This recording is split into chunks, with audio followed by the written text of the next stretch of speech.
Part 7, the lowest common denominator. So what's all this factoring stuff all about? And what does it have to do with adding and subtracting fractions? Well, you already know that it's necessary to have a common denominator to add and subtract fractions. But as we also want to keep reducing our answers to a minimum, we try and use the lowest common denominator.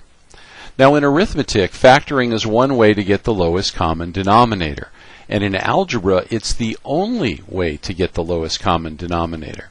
Now, as I believe it's easier to learn one method that applies to many situations, we're going to continue along this factoring of numbers and use this with arithmetic so that it won't be a stress on you when you do get to algebra. So let's see how this is done by going back to the factor wars. Here we have the numbers 18 and 24. If you recall, when we broke this up, 18 was 9 times 2, and 9 is 3 times 3. So 18 is made up of 1 2 and 2 3s. 24, on the other hand, is 4 times 6. 4 is 2 times 2. 6 is 2 times 3. And 24 is then made up of 3 2s and 1 3. Now, what if we were going to add fractions that contained 18 and 24 as denominators? Let's just pretend like we have a situation like that, where we have something over 18 and something else over 24, and we want to add them. Well, keep in mind that it doesn't matter what's on top of the fraction, because the fractions, in order to be addable, only need common denominators. Whatever happens on the top happens. And this addition could be addition or subtraction. So what we're looking for is to find common denominators, quite simply. Well, we've done all the work. This is what 18 is in pieces, 2 times 3 times 3. And this is what 24 is in pieces, 2 times 2 times 2 times 3. Now, using the factor wars, which one has more 2's? Well, the 24, it has 3 of them. So we'll put down those 3. Now we'll compare the 3's. Which one has more 3's? This has 2, this has 1, and 2 is a clear-cut winner. And this is the lowest common denominator as well as the winner of the factor wars. So let's see what our new lowest common denominator will be.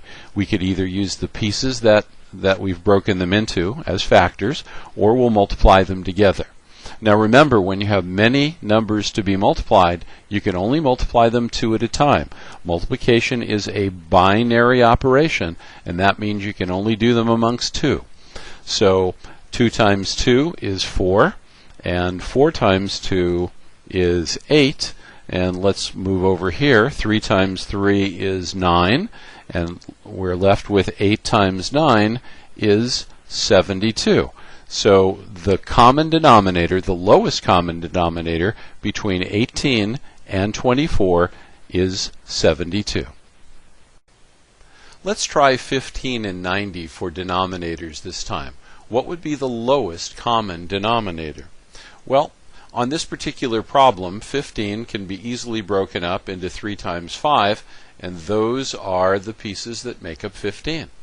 90 has that infamous 10 at the back, so we can pull out a 10 times 9, and 10 is 2 times 5, and 9 is 3 times 3, so we can box in the factors that make up 15, and the factors that make up 90. There's 1 2, 2 3s, and 1 5. And these are the factors that make up 90. Now, if we were adding fractions with 15 and 90 as denominators, and again, it doesn't matter what's on the top, or whether or not it's addition or subtraction, same idea, we need common denominators in order to add them. So what would be the common denominator? Well, let's look at the factor wars. This has no 2's, this has 1 2, and 1 2 will win out. This has 1 3, this has 2 3's, so both 3's will win out over 1 3. This has 1 5, this has 1 5, so it's a tie. Now when you have a tie, I like to check them, but that just means that both of these have equal power. No one gets credit for the win, but there is just one of them. And this will be my lowest common denominator. Now there's many ways to multiply this out. Right now we see it in pieces, but we could multiply 2 times 3, being binary. We can only do 2 at a time. We could multiply 2 times 3 and get 6, and 3 times 5 and get 15. 6 times 15 is a little tougher than what I would like. Let's try this another way.